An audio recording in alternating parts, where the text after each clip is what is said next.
ही घटना अतिशय वेदनादायी आहे आणि सांगायला खूप वाईट वाटतंय की 4 जण होते, पैकी एक जण मृत पावलेला आहे आणि जी गाडी मी आता पाहिली ती जी महिला दीपा मॅडम त्या चालवत होत्या त्या स्टेबल आहेत.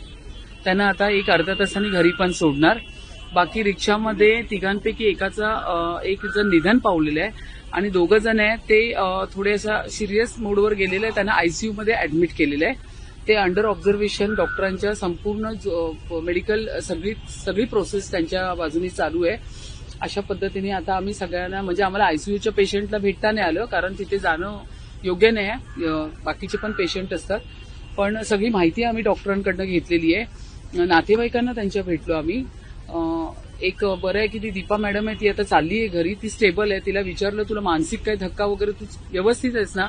ती बोली नाही मी absolutely I am very okay. मला आता घरी जायचं. तिचं लहान बाळ आहे त्यामुळे ती तिचे नातेवाईक तिचे मिस्टर या ठिकाणी आलेले आहेत. सगळ्या परिस्थितीचा हा आढावा घेतलेला आहे. मला वाटतं जे मृत झाले त्यांचं पीएम करायला आता राजावाडीला सांगितलेलं आहे. स्थानिक पोलीस स्टेशनचे या ठिकाणी पंचनामा करायला आलेले त्याची प्रोसेस चालू आहे आणि नातेवाईकांची मागणी आहे की जे मृत झाले त्यांची जी बॉडी आहे ती त्यांना गावाकडे न्यायची आहे.